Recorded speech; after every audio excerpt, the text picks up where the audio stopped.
فرمایا. اللہ نے پیدا فرمانے کے بعد حضرت آدم کو جنت میں بھیجا اور پھر اللہ نے جنت سے اس دنیا میں بھیجا. اللہ چاہتے تو حضرت آدم علیہ السلام کو اس دنیا کے اندر پیدا فرماتے. اللہ چاہتے تو ڈائریکٹ اس دنیا میں بھیجتے، لیکن رب کائنات نے حضرت آدم علیہ السلام کو جنت میں پیدا فرما کر کے جنت میں بھیجا. اور رب کائنات بتانا یہ چاہ رہا ہے، مشیت الہی یہ بتانا چاہ رہی ہے کہ میرے بھائیوں، جتنے بھی انسان اللہ تبارک و تعالیٰ نے پیدا فرمایا ہے، تمام کے تمام انسانوں کو، جو لوگ اللہ اور اس کے رسول کی باتوں کو مانتے ہیں، جو اللہ پر ایمان لاتے ہیں، انہیں ایک نہ ایک دن پھر آخر میں لوٹ کے جنت میں جانا ہے. اللہ تبارک و تعالیٰ نے حضرت آدم کو آسمان میں پیدا فرمایا اور پیدا فرمانے کے بعد جنت میں بھیجا. اب جنت میں بھیجنے کے بعد پھر دنیا میں بھیجا تو اللہ نے بتایا یہ کہ آپ کا جو ٹھکانہ ہے، انسانوں کا اصل جو جگہ ہے، مرنے کے بعد جو دوبارہ جانا ہے تو وہ جنت میں جانا ہے. میرے محترم بزرگوں کو دوستو، پھر اللہ نے دنیا کو بنایا. اب دنیا میں اللہ نے پیڑ بنائے، پودے. میں اپنے آپ وہاں پہنچوں گا، آپ چھوڑ دیجئے، میں وہیں تک پہنچ جاؤں گا میں ایک تک انشاءاللہ. اللہ تبارک و تعالیٰ نے دنیا پیدا فرمایا اور دنیا میں پیدا فرمانے کے بعد اللہ نے پیڑ پودے بھی بنائے. اب پیڑ آپ جانتے ہیں، پیڑ چھوٹا ہے، پھر پیڑ بڑا ہوتا ہے، پھر پھول ہوتا ہے، پھر پھلتا ہے. تو اللہ تبارک و تعالیٰ، ظاہر سی بات ہے، جب پیڑ چھوٹے سے بڑا ہوتا ہے، پھولتا پھلتا ہے، تو پتہ یہ چلا کہ پیڑ میں جان ہے. تبھی تو وہ پھولا بھی ہے، تبھی پھلا بھی ہے، تبھی بڑا ہوتا ہے، تبھی پھل دیتا ہے. تو لیکن پیڑ چل نہیں سکتا، پھر نہیں سکتا. تو رب کائنات نے پیڑ کی جو غذا ہے، ان تمام غذا کو حکم دیتا ہے. رب کائنات پیڑ کو کہتا ہے کہ پیڑ اپنی جگہ پہ رکا ہوا رہتا ہے، اپنے جڑوں کے ذریعے سے، اپنے تناؤ کے ذریعے سے. میرے محترم بزرگوں دوستو، پیڑ اپنی غذا کو کھینچ لیتا ہے. پیڑ کو ہوا کی ضرورت پڑتی ہے، اللہ ہوا کو حکم دیتا ہے، ہوا آتا ہے، لہلا جاتا ہے اور بارش آتی ہے، برسا کر کے بھگو کر کے چلی جاتی ہے. اب پیڑ پودے کے بعد اللہ تبارک و تعالیٰ نے پیڑ پودے سے بڑا مقام جانوروں کا ہے. پیڑ پودے سے بڑا مقام جانوروں کا ہے. اب جانور بھی چھوٹا ہے، پھر بڑا ہوتا ہے، چلتا ہے، پھرتا ہے، کھاتا ہے، پیتا ہے. اس سے پتہ یہ چلا کہ میرے محترم بزرگ کو دوستو، جانور چلتا پھرتا، اٹھتا بیٹھتا، کھاتا پیتا ہے. تو اللہ تبارک و تعالیٰ نے جانور سے کہا کہ جو مرضی وہ کھاؤ، جہاں مرضی وہ جاؤ، آپ کے لیے کوئی قانون نہیں ہے. جانور کچھ بھی کھا سکتا ہے، کہیں بھی جا سکتا ہے، چل سکتا ہے، پھر سکتا ہے. جانور کے لیے کوئی بادھا نہیں، کوئی قانون نہیں. پھر رب کائنات نے حضرت انسان کو بنایا. جانور سے بڑا مقام انسان کا ہے. انسان چھوٹا ہے، انسان بڑا ہوتا ہے، انسان جوان ہوتا ہے، انسان بوڑھا ہوتا ہے. اللہ تبارک و تعالیٰ نے انسان کو اعلیٰ بنایا، بہترین بنایا، خوبصورت بنایا. میرے محترم بزرگوں دوستو، انسان چل بھی سکتا ہے، پھر بھی سکتا ہے، انسان اٹھ بھی سکتا ہے، بیٹھ بھی سکتا ہے، انسان کھاتا ہے، انسان پیتا ہے. اب انسان بھی کہہ رہا ہے، اے رب کائنات، کیا میں بھی چل جہاں مرضی وہاں جاؤں؟ کیا جو مرضی وہ میں کھا لوں؟ کیا جو مرضی وہ میں مانوں؟ رب کائنات نے فرمایا، آپ کو پیدا جنت میں کیا ہے، آپ کو جانا جنت میں ہے، آپ کو لوٹ کے جنت میں آنا ہے. تو یہ کیسے ہو سکتا ہے کہ آپ جو مرضی وہ کھاؤ، جہاں مرضی وہاں جاؤ، جو مرضی وہ قانون کو آپ مانو؟ نہیں نہیں، آپ کے لیے قانون جنت سے آئے گا. اور وہ قانون کیا ہوگا میرے محترم بزرگ کو دوستو؟ وہ قانون پیارے آقا محمد عربی صلی اللہ علیہ وسلم پر نازل کردہ وہ آسمانی مقدس کتاب ہے جسے قرآن کریم کہتے ہیں. ہم قرآن کے مطابق زندگی گزاریں گے تو ہم کامیاب ہوں گے. پیارے آقا کے مطابق زندگی گزاریں گے تو ہم کامیاب ہوں گے. اگر ان کے برخلاف زندگی گزارتے ہیں تو میرے بھائیو، ہم کامیاب اور کامران ہو ہی نہیں سکتے. اللہ تبارک و تعالیٰ نے اسی قرآن کریم میں فرمایا، وَأَطِيعُوا اللَّهَ وَأَطِيعُوا الرَّسُولَ. میرے بھائیو، اللہ کی اطاعت کرو، اس کے رسول کی اطاعت کرو. اگر آپ اللہ کی اطاعت کرو گے، اس کے رسول کی اطاعت کرو گے تو آپ کامیاب اور کامران ہو جاؤ گے.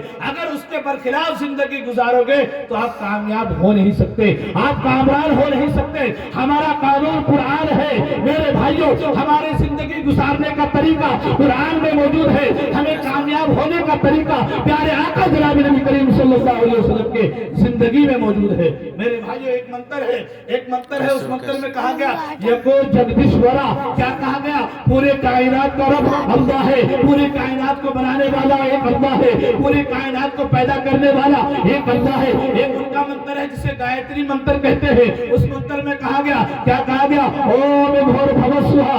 اس کا مطلب کیا ہے میرے بھائیو؟ ہم قرآن پڑھتے ہیں وہی مطلب ہے جو مطلب الحمدللہ رب العالمین کا ہے کہ تمام تعریف ہے اس رب کائنات کے لیے ہے جس نے زمین کو بنایا، تمام تعریف ہے اس رب کائنات کے لیے ہے جس نے آسمان کو بنایا، تمام تعریف ہے اس رب کائنات کے لیے ہے جس نے جنت کو بنایا، تمام تعریف ہے اس رب کائنات کے لیے ہے جس نے دوزخ کو بنایا، تمام تعریف ہے اس رب کائنات کے لیے ہے جتنے اتنے بڑے آسمان کو بغیر کھمبے کے ٹکا رکھا ہے، تمام تعریف ہے اس رب کائنات کے لیے ہے جس رب کائنات نے 4200 مذاہب کو پیدا فرمایا، تمام تعریف ہے اس رب کائنات کے لیے ہے جس نے ہم اور آپ کو پیدا فرمایا۔ میرے بھائیوں وہی رب جس کے بارے میں کہا گیا یکو جگدیشورا، تمام کائنات کو پیدا کرنے والا، تمام کائنات کو بنانے والا۔ میرے بھائیوں اور اس سے بڑھ کر کے سن لیجئے میرے بھائیوں، عزت دینے والا اللہ ہے، ذلیل کرنے والا اللہ ہے،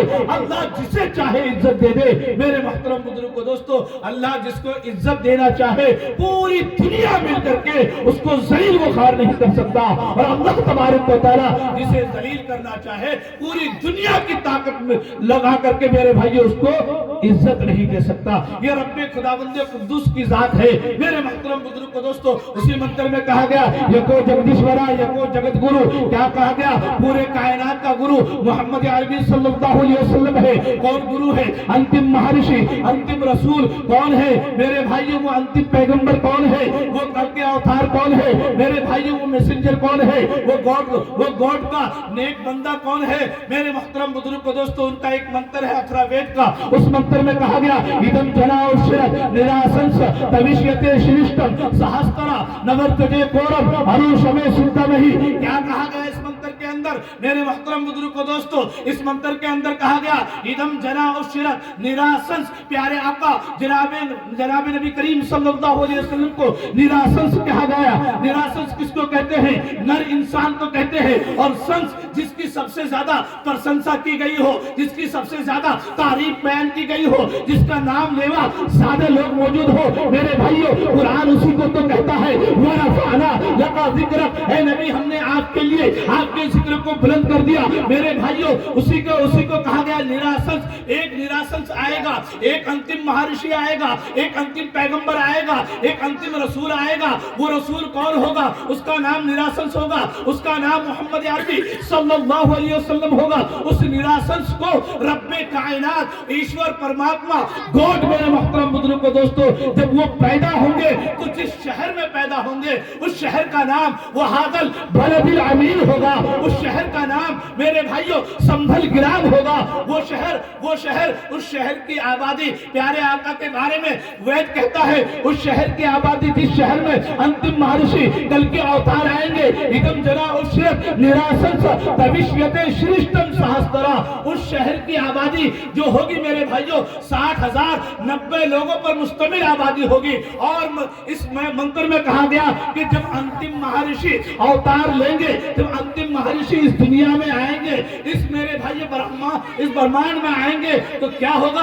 اس کو ایشور، اس کو اللہ 60,090 لوگوں سے اس کی حفاظت فرمائیں گے۔ میرے بھائیوں آپ نے تاریخوں میں پڑھا ہوگا یا علماء کرام تشریف رکھتے ہیں جب پیارے آقا اس دنیا میں آئے مکہ المکرمہ کی آبادی 60,090 لوگوں پر مشتمل تھی۔ میرے بھائیوں اللہ تبارک و تعالیٰ نے اپنے محبوب کی 60,090 لوگوں سے حفاظت فرمائی ہے۔ اور آپ کو بتاتا چلوں کہ پیارے آقا جناب نبی کریم صلی اللہ علیہ وسلم وہ نبی ہے، وہ پیارے رسول ہے جس کے بارے میں کہا گیا ان کا ایک اور منتر ہے میرے بھائیوں، ایک منتر اور ہے۔ اس منتر میں کہا گیا یدا یدا ہی دھرمسہی، کیا کہا گیا؟ یدا یدا ہی دھرمسہی گلنربھوتی بھارتا ابھیتھانم دھرمسہی تدادمانم سرجامہم۔ کیا کہا گیا اس منتر کے اندر کہ جب دھرم میں بگاڑ آتا ہے، جب ادھرمی لوگ پیدا ہوتے ہیں، جب لوگ دھرم کو ماننا چھوڑ دیتے ہیں، جب لوگ میرے بھائیوں اپنی زندگی میں بگاڑ لے آتے ہیں، جب پاپ تاپ بڑھ جاتا ہے، جب پاپی لوگ زیادہ ہو جاتے ہیں، تو پھر کیا ہوتا ہے؟ پرترانائے سادھونا وناشائے چ دشکرتام، کیا کہا گیا؟ پھر اللہ تبارک و تعالی ایشور پرماتما گوڈ بھگوان کیا کرتے؟ پرترانائے سادھونا، نیک لوگوں کو اتارتے ہیں، پیغمبروں کو اتارتے ہیں، میرے بھائیوں ایشور کے دوتوں کو اتارتے ہیں، اور اتارنے کے بعد اس لیے اتارتے ہیں پرترانائے سادھونا، میرے بھائیوں دھرم سستھاپنارتھے سمبھوامی یوگے یوگے، کیا کہا گیا؟ ایسے لوگوں کو اس لیے اتارتے ہیں کہ بھٹکے ہوئے لوگوں کو صحیح راستے پر چلانے کے لیے، بھٹکے ہوئے لوگوں کو ستیہ مارگ پر لانے کے لیے، بھٹکے ہوئے لوگوں کو سیدھے راستے پر چلانے کے لیے، اور دھرم کی دوبارہ دھرم سستھاپنارتھے، دھرم کی دوبارہ استھاپنا کرنے کے لیے میرے بھائیوں رسولوں کو بھیجتے ہیں، اور دھرم سستھاپنارتھے سمبھوامی یوگے یوگے، ہر یگ میں بھیجتے ہیں۔ ایسا نہیں ہے کہ صرف آج کے یگ میں بھیجے یا میرے بھائیوں پیارے آقا کے بھیجے، پیارے آقا سے پہلے بھی بہت سارے نبی اس دنیا کے اندر آئے ہیں۔ میرے محترم بزرگوں دوستو، تمام کے تمام کو رب کائنات نے ہر یگ میں بھیجا ہے، ہر یگ میں اللہ نے نبیوں کو بھیجا ہے، ہر یگ میں اللہ نے رسولوں کو بھیجا ہے۔ میرے بھائیوں اس دنیا کے اندر اسی منتر میں کہا گیا یکو جگدیشورا یکو جگت گرو سرو دھرم اوتار ست، کیا کہا گیا؟ سرو مانے سبھی، دھرم مانے مذہب، اوتار مانے پیغمبر میسنجر، اور میرے بھائیوں کیا کہا گیا؟ سرو دھرم اوتار ست، جتنے بھی اوتار اس دنیا میں آئے ہیں سب کے سب سچے اور اچھے ہیں میرے بھائیوں۔ اور تمام کا پیغام کیا ہے؟ وہ اس لیے اللہ نے بھیجا ہے، وہ اس لیے پیغمبروں کو رب کائنات بھیجتا ہے، بھگوان اور ایشور اپنے دودوں کو اس لیے بھیجتا ہے کہ لوگ بھٹک جائے، لوگ غلط راستے پر چلنے لگ جائے، لوگ پاپ تاپ کرنے لگ جائے، تو ان لوگوں کو ستیہ مارگ پر لے آئے، ان کو سیدھے راستے پر چلائے، جسے ہم کہتے ہیں قرآن کریم کے اندر نماز میں ہر امام پڑھتا ہے، ہر کوئی جب سورہ فاتحہ پڑھتا ہے اور کہتا ہے اہدنا الصراط المستقیم، یا اللہ ہمیں سیدھے راستے پر چلا۔ کون سا راستہ؟ صراط الذین انعمت علیہم، میرے بھائیوں انعام والے راستے پر۔ یہ راستہ کہاں ملے گا؟ یہ راستہ پیارے نبی صلی اللہ علیہ وسلم کی زندگی میں ملے گا، یہ راستہ میرے بھائیوں حضرت ابو بکر کی زندگی میں ملے گا۔ یہ راستہ کون سا راستہ؟ جس پر ابو بکر صدیق چلے میرے بھائیوں، کون سا راستہ؟ جس پر عمر بن خطاب چلے، کون سا راستہ؟ جس پر عثمان ذو النورین چلے، کون سا راستہ؟ جس پر حضرت علی المرتضیٰ چلے، کون سا راستہ؟ جس پر حسنین کریمین چلے میرے بھائیوں، کون سا راستہ؟ جس پر خواجہ معین الدین چشتی اجمیری رحمت اللہ علیہ چلے، کون سا راستہ؟ جس پر میرے بھائیوں جنید بغدادی رحمت اللہ علیہ چلے، ارے کون سا سیدھا راستہ؟ وہی راستہ جس پر صابر کلیری رحمت اللہ علیہ چلے، ارے وہی راستہ جس پر حضرت مولانا قاسم نانوتوی رحمت اللہ علیہ چلے، ارے وہی راستہ جس پر حضرت مولانا رشید احمد گنگوہی رحمت اللہ علیہ چلے، ارے وہی راستہ جس پر حضرت مولانا اشرف علی تھانوی رحمت اللہ علیہ چلے۔ اگر آپ اس راستے پر چلو گے، ستیہ مارگ پر چلو گے، تو آپ کامیاب اور کامران ہو جاؤ گے۔ اب ستیہ مارگ کون سا ہے؟